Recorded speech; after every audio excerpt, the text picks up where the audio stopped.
A special thank you to each of our subscribers who make this channel possible. Here's today's story. In a decisive move aimed at addressing the ongoing unrest surrounding asylum accommodations, the UK government has announced new policies that threaten to withdraw financial and housing support from asylum seekers who refuse to relocate from hotels to alternative accommodations.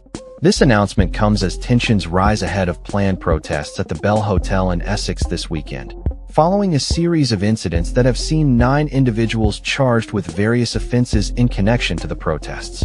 Angela Eagle, a minister within the Home Office, stated that the government is committed to closing hotels used for asylum seekers, restoring order, and ensuring fairness and value for money within the asylum system. The recent protests, some of which have been linked to far-right figures, have raised concerns about the potential for unrest to spread further across the country.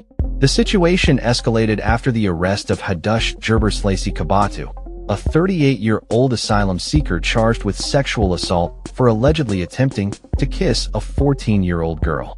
Kabatu has denied the charges and is scheduled to stand trial next month.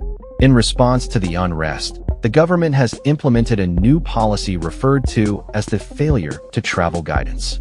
This policy will deny single men the right to stay in hotels if they have turned down suitable accommodation elsewhere without a valid reason, and it will also lead to the withdrawal of financial support.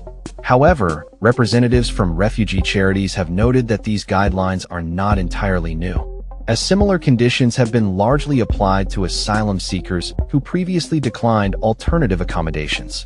Many cases of refusal are attributed to communication issues or systemic problems rather than outright defiance of the rules.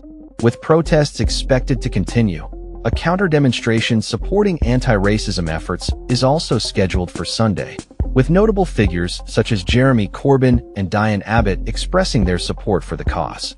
Corbyn's message of solidarity will be read out at the event, emphasizing the humanity of refugees and the need for unity against divisive narratives. Meanwhile, Epping Forest District Council has unanimously voted to call for the closure of the Bell Hotel for asylum processing, although this vote is non-binding and largely symbolic. Local council leader Chris Whitbread criticized the Home Office for its lack of cooperation regarding safeguarding concerns.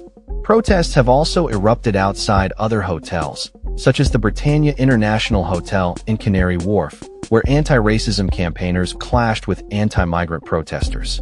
The police have been deployed to maintain order and separate the opposing groups. As the government faces mounting pressure to address the asylum crisis, Labour has pledged to end the use of hotels for asylum seekers by the end of the current parliamentary term, a move that could save the government an estimated £1 billion annually.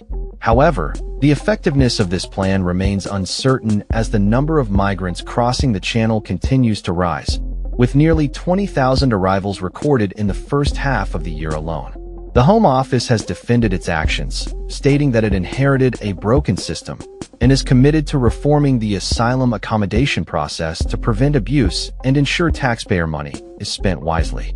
Minister for Border Security and Asylum, Dame Angela Eagle, emphasized the need for decisive action to restore order and uphold the integrity of the asylum system, stating, "We are getting a grip."